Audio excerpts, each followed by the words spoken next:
अस्सलाम वालेकुम। Chapter number 20 exercise 20.1 lecture number आज हम डिस्कस करेंगे 2, जिसमें मज़ीद जानेंगे रूट्स के बारे में। नेचर ऑफ रूट्स को जानते हुए मज़ीद हम सोल्यूशन देखेंगे कि सेम सोल्यूशन और डिफरेंट सोल्यूशन कैसे कहते हैं। सो आपके पास एक्सरसाइज 20.1 में क्वेश्चन नंबर 2 है, फाइंड द वैल्यू या वैल्यूज़ ऑफ के that ensure that following quadratic equations have. Part A में कहता है सेम सोल्यूशन, पार्ट बी में कहता है डिफरेंट सोल्यूशन।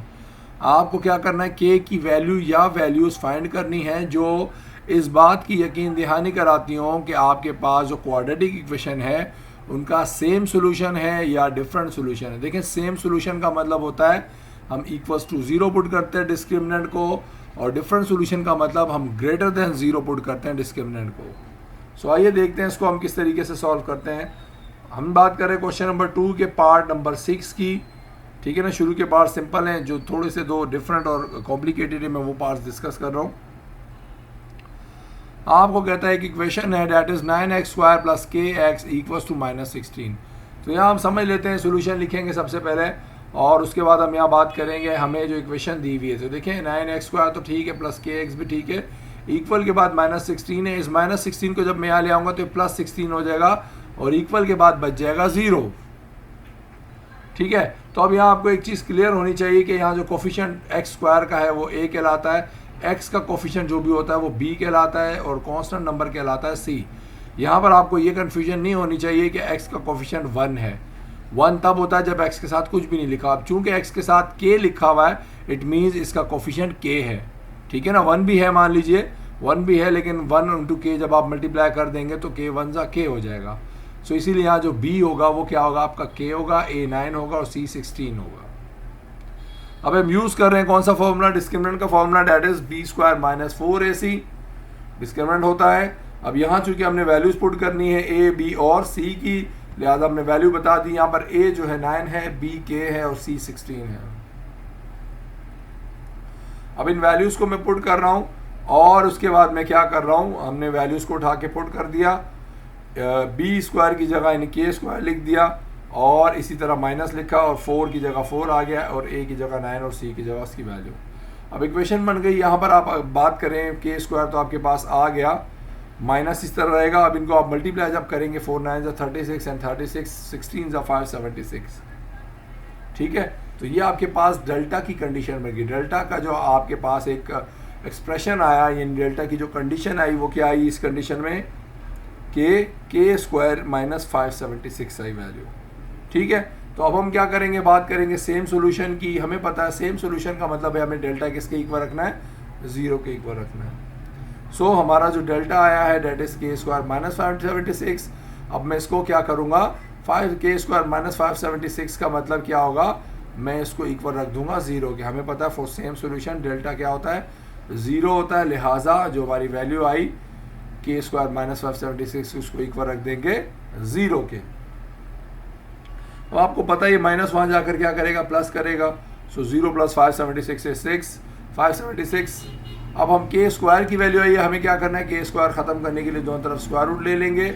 और ज़ाहिर सी बात है जब किसी नंबर के ऊपर आप स्क्वायर रूट लेते हैं तो उसके साथ प्लस और माइनस दोनों वैल्यूज़ आ जाती है, क्योंकि स्क्वायर का मतलब होता है इसकी 2 वैल्यूज़ आएंगी। जब स्क्वायर ख़त्म हो जाएगा तो भी इसकी वैल्यूज़ 2 ही रहती हैं, एक पॉजिटिव रहती है और एक नेगेटिव रहती है। किसी भी नंबर के साथ इसको ऐसा लाजमी हम लिखते हैं। अब 576 का आप स्क्वायर रूट निकालेंगे तो ये 24 का स्क्वायर रूट होता है। तो यहाँ पर आपने क्या किया, k² से स्क्वायर रूट कट गया, सिर्फ k बचा और ये +-24 का मतलब k की जो वैल्यू एक +24 है और एक क्या है, -24 है। ये तो आगे आपके पास k की कंडीशन के k की 2 वैल्यूज़ क्या होंगी, एक पॉजिटिव 24 होगी और एक नेगेटिव 24 होगी। अब हम बात करते हैं डिफरेंट सोल्यूशन का मतलब क्या है, डेल्टा बड़ा होना चाहिए 0 से। तो हमारा जो डेल्टा आया था हम क्या करेंगे, k² - 576 को ग्रेटर देन 0 रख देंगे। अब आप यहाँ देख सकते हैं, हमेशा यहाँ पर अगर आप देखें ये a² माइनस ये b² बन रहा है। आप देख सकते हैं हमने अभी बात की, हमने इसको क्या किया था, ये 24 का स्क्वायर था। सो मैं इसको लिख सकता हूँ k² - 24 का स्क्वायर, ठीक है। मैंने इसको a² - b² में बंद करके लिख दिया और ग्रेटर देन 0 को ऐसे ही लिख दिया। अब a² - b² का मतलब था एक बार प्लस में लिख दें, इसको एक बार माइनस में लिख दें। इट मीन्स k + 24 और k - 24 ग्रेटर होना चाहिए 0 के। अब मैं दोनों को अलग अलग रख देता हूँ यहाँ पर ग्रेटर देन 0। के प्लस 24 को भी ग्रेटर देन 0 लिख दिया, के माइनस 24 को भी ग्रेटर देन 0 लिख दिया। अब यहाँ देखें प्लस 24 जब वहाँ जाएगा तो ये क्या करेगा, माइनस करेगा। तो ये 0 माइनस 24 का मतलब के की वैल्यू किस में आ जाएगी, माइनस में आ जाएगी। तो एक चीज़ हमेशा याद रखिएगा, किसी भी वेरिएबल की वैल्यू माइनस से बड़ी नहीं होती, माइनस की वैल्यू से हमेशा छोटी होती है। तो इसका मतलब क्या हुआ, यहाँ पर देखें एक और चीज़ भी समझ लेते हैं। माइनस 24 वहाँ जाकर करेगा प्लस का 24, तो के बड़ा तो होगा 24 से, यहाँ कोई इशू नहीं है। इशू कहाँ पर है, यहाँ पर जब आप वैल्यू को वहाँ शिफ्ट करेंगे तो ये वैल्यू आ रही है नेगेटिव वैल्यू। कभी भी किसी ग्रेटर देन साइन के बाद अगर कोई नेगेटिव वैल्यू आ जाए तो ग्रेटर देन का साइन जो है वो हमेशा रिवर्स हो जाता है, वो लेस देन का साइन बन जाता है। तो देखिए मैं प्लस 24 वहाँ भेज रहा हूँ माइनस 24, ग्रेटर का साइन अब ऑटोमेटिकली क्या बन गया, लेस देन का बन गया। क्यों, क्योंकि किसी भी वेरिएबल की वैल्यू बड़ी नहीं हो सकती एक नेगेटिव नंबर से, वो हमेशा छोटी होगी उस नेगेटिव नंबर से। और इसके लिए हमने कुछ भी चेंजिंग नहीं की क्योंकि पॉजिटिव ऑलरेडी वहाँ जाकर पॉजिटिव हो रहा है, लिहाजा इस पर साइन पे कोई फर्क नहीं पड़ेगा। जब भी किसी साइन के ऊपर ग्रेटर के साइन को लेस कब बनाते हैं, जब उसकी वैल्यू वहाँ जब शिफ्टिंग करने के बाद नेगेटिव वैल्यू आ जाए तो नेगेटिव वैल्यू से हमेशा वेरिएबल क्या होता है, लेस होता है, यानी कि variable is less than negative value, वो कभी भी ग्रेटर नहीं हो सकता। तो ये हमारे पास आ गई कंडीशन के की वैल्यू या तो 24 से बड़ी होगी या तो 24 माइनस 24 से छोटी होगी। अब इसी का हम एक और पार्ट करते हैं और उसमें भी सेम और डिफरेंट सॉल्यूशन की बात चल रही है। यहाँ पर कहता है के स्क्वायर प्लस के इक्वल्स एक्स स्क्वायर प्लस के इक्वल्स टू 4। तो अब यहाँ आपको क्या करना है, आपको पता चल रहा है यहाँ पर देखें के लिखा है, के एक्स नहीं लिखा, तो ये प्लस 4 है इक्वल के, यहाँ अगर हम इसको जब शिफ्ट करेंगे माइनस का 4 हो जाएगा। तो इक्वेशन बन गई एक्स स्क्वायर प्लस के माइनस 4 इक्वल्स टू 0। अभी आपको समझना क्या है, वो समझना ये है कि यहाँ पर x का कोफिशिएंट है ही नहीं, x का कोफिशिएंट मिसिंग है, मींस नहीं है।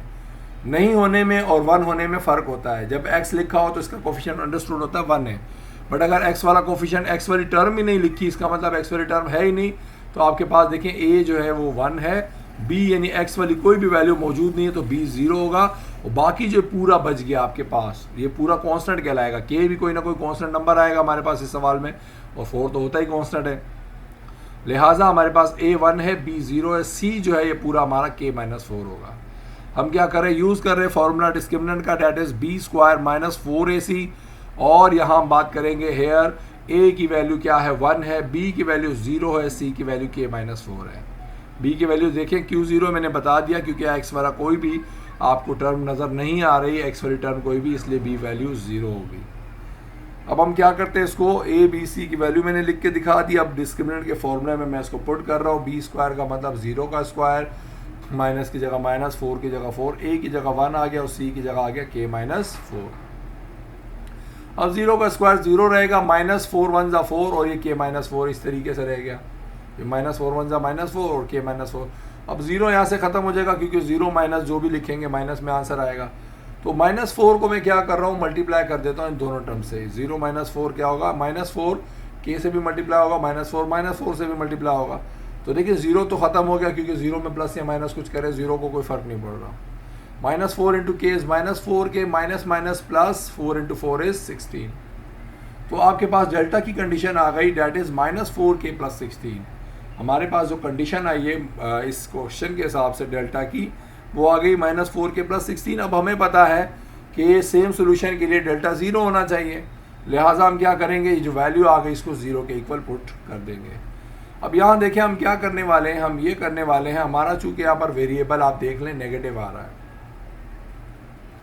यानी के वाली टर्म क्या है माइनस में, तो हम हमेशा कोशिश करेंगे जो वेरिएबल वाली जितनी भी हमारी जो टर्म्स हैं उनको पॉजिटिव रखें। तो बजाय मैं यहाँ पर प्लस 16 के वहाँ भेजने के इस माइनस 4k को वहाँ भेज रहा हूँ ताकि मेरा वेरिएबल क्या हो जाए, पॉजिटिव हो जाए।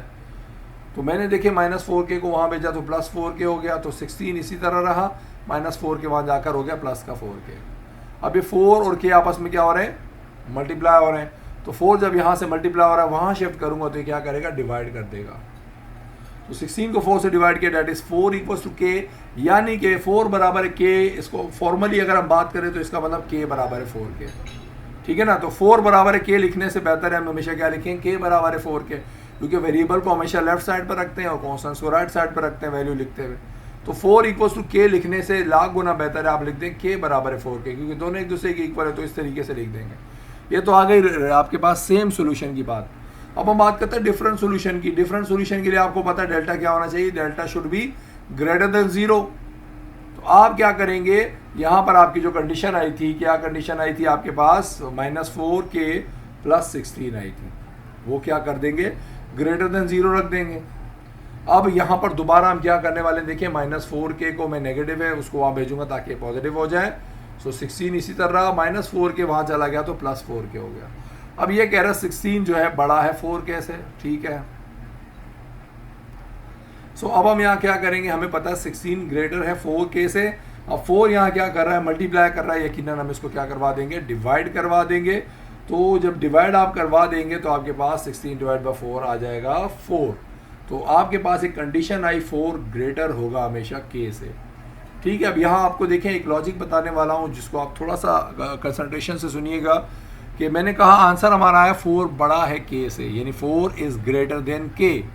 तो अब मैं इसको एक छोटी सी एग्जांपल देके समझाऊंगा कि अगर कोई आपको कहता है कि 5 जो है बड़ा है 2 से, 5 इज़ ग्रेटर देन 2, तो इसका मतलब क्या ये है कि 2 इज़ लेस देन 5। मैं कह रहा हूँ 5 ग्रेटर है 2 से, तो अगर मैं इसको रिवर्स करके पढ़ूँ तो मैं पढ़ूंगा 2 लेस है 5 से। तो यहाँ पर ये वैल्यू आपके पास लिखी है कि 4 बड़ा है k से। हम जबकि सवाल में क्या कर रहे हैं, वेरिएबल की बात कर रहे हैं, k की टर्म में बात कर रहे हैं, k का आंसर निकाल रहे हैं, तो बजाय हम इसको ऐसे पढ़ें कि 4 बड़ा है k से, मैं इसको ऐसे पढ़ूंगा कि k छोटा है 4 से, ठीक है। 4 इज ग्रेटर देन k का मतलब k इज लेसर देन 4, तो मैं इसको लिख दूंगा k इज लेस देन 4, ठीक है। हमेशा कभी भी इस तरीके की कंडीशन आ जाए जिसमें किसी नंबर को बता रहा हो कि बड़ा या छोटा है किसी दूसरे नंबर से, तो आप हमेशा उसको इस तरीके के फॉर्मेट में लिख देंगे जिसमें आपको ये कंडीशन क्लियरली पता चले कि ये वेरिएबल कैसा रिलेशन रखता है उस कांस्टेंट नंबर के साथ। तो ये आ गया आपके पास k की डिफरेंट सॉल्यूशन की वैल्यू।